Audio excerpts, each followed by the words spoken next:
Live pictures of the White House. The president spent the day on the road, both fundraising and celebrating new microchip plants in the United States. Wanting to talk about everything and anything but gas prices and inflation ahead of the midterms. And we are just 4 weeks ahead of the midterms, and the president faces a difficult decision. Basic but difficult one. Is oil good or bad? 18 months ago, the White House told us fossil fuels would bring the end of civilization. They were decidedly against fossil fuels. That was their policy, like it or not. Now oil prices are up almost $1 in the swing state of Nevada. The president isn't so sure, or at least the end of civilization can be pushed off to push the price at the pump down. Despite the famous fist bump, the Saudis cut oil production along with all of OPEC. That means the prices of oil are going up. 3 congressmen in the president's own party took on the White House and introduced a bill mandating the removal of U.S. troops and missile defense systems from the Kingdom of Saudi Arabia and the United Arab Emirates in retaliation. Has zero chance of actually passing, much less becoming law. But the point's made. There's a lot of people, even the president's own party now, questioning his energy policy. The White House's relationship with oil is complicated. Here is the president today on his trip to Saudi and reacting to the kingdom's decision to cut the oil supply. There's a lot of alternatives. We haven't made up our mind yet. The trip was not essentially for oil. The trip was about the Middle East and about Israel and rationalization of positions. But it is a disappointment, and it says that there are problems. Right. So what is the White House's energy policy? We ask that sincerely. His cabinet appears to still believe fossil fuels will kill us and high gas prices will bring all of us closer to supporting a green utopia.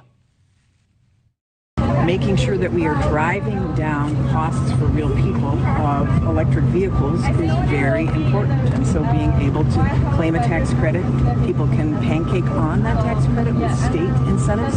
The savings from a vehicle perspective of owning, maintaining, and not having to fill up are just enormous. The energy security worry is driving a lot of the thoughts now about, oh, we need more drilling of gas. We need more drilling of this. We need to go back to coal. No, we don't. We absolutely don't. What is the Granholm plan to increase oil production in America? Oh my God, that is hilarious. But those policies are so unpopular, for example, in Ohio. Democrat Senate candidate Tim Ryan won't even campaign with the president of his own party, President Biden. Trish Regan's here, famed business journalist, host of The Trish Regan Show. I will ask you, what is the Biden energy policy? I think the Biden energy policy, Leland, good to see you, is anything that's good for Biden, anything that is politically expedient. And so what you've seen is this move away from those big bad fossil fuels with no plan to actually think about how it's going to affect everyday Americans. Because, hey, you gotta power up the car somehow, right? You've got to actually heat your home somehow. So if you don't actually have alternatives for that, what do? Well, you wind up creating an environment where there's less and less supply because you've made it so darn difficult for anybody to want to invest in this sector. And so that's where they find themselves now. But when I say political, it's because when he was running for election, he wanted everybody to know he was all about green energy. Well, now that reality has caught up with him and energy prices are through the roof and going even higher after the Saudi news, well, now it's politically not so good, right? Yeah, no, it's not. And he blames everybody, obviously, but himself. Every politician does this. Here's the president talking to oil companies after Hurricane Ian. Take a listen. Do not use this storm as an excuse to raise gasoline prices or gouge the American public. From a political perspective, is there a percent of the population that will believe the president say, look, this isn't his fault, this is the oil company's fault, and then be happy that he's holding them accountable? There's certainly a percentage of the population that would believe that. I would point out that Florida accounts for relatively little supply compared to, say, Texas or Louisiana.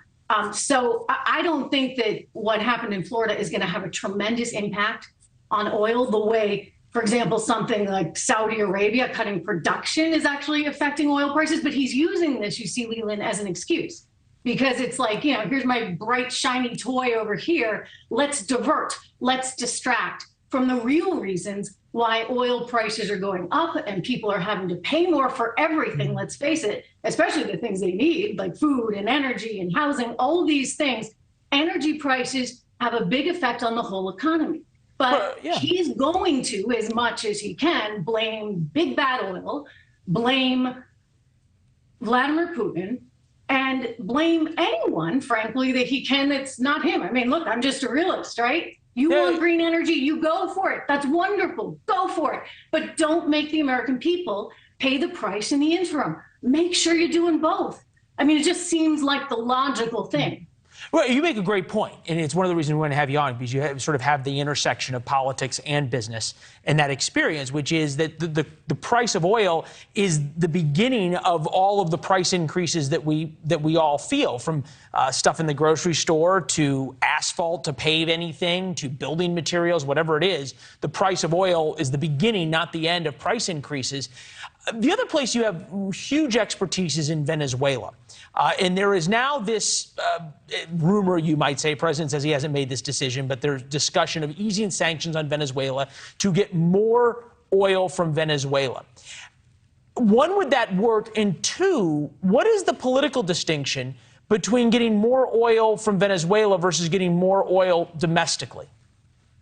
Well, politically, right? He doesn't have to deal with AOC and her entire crowd saying, you're harming our environment, right? It's this, not in my backyard kind of thing, NIMBY type of thing. So at least, if it's in Venezuela, he can say, well, I'm not drilling here. I'm not drilling on U.S. land. I think strategically, again, if you want to bring oil prices down, you need as much oil on the market as humanly possible. So, I would just go back to do it all. If you want Venezuela, okay. You know what? I think in some ways we might have more culturally in common with Venezuela than maybe we do some of the Middle Eastern locations where we get this. So that might make sense. But simultaneously, hey, let's go for it here, because I don't want to be dependent on any other nation other than ourselves for something that is so vitally important, intrinsic to our lives and our economy. Venezuela is also probably a little bit quicker, right? Because you can't, at least my sources inside the oil industry, you probably have better ones, just tell me you can't tomorrow all of a sudden increase domestic oil production because it costs so much to build rigs. It takes time to go explore and drill. Steve Moore, the former economist for President Trump. Joe Biden will release 10 million barrels from the Strategic Petroleum Reserve due to OPEC cuts. How about releasing 10 million barrels of oil from U.S. soil instead? Is it really fair at this point to suggest that the president could say, drill, baby, drill, and tomorrow oil prices would go down? No, because there is a lag time. You're absolutely correct on that. And don't forget, in March 2020, nobody was driving. So consequently, oil prices went way down. The former president was very smart about this, because what did he do? He went out and filled up that SPR that is only supposed to be used for strategic purposes, right? When you're really Trish, strategic political, strategic petroleum, they kind of go hand in hand. Come on. We got to run. It's good to see you. Unfortunately, Leland, partly what happened.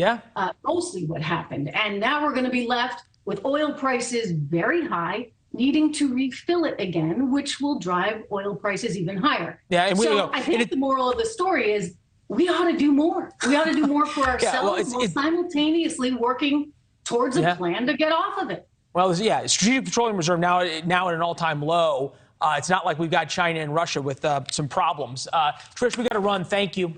Thanks for watching. Go to newsnationnow.com to find NewsNation on your television provider. And don't forget to subscribe. Click the red button to get more of NewsNation's fact-driven, unbiased coverage.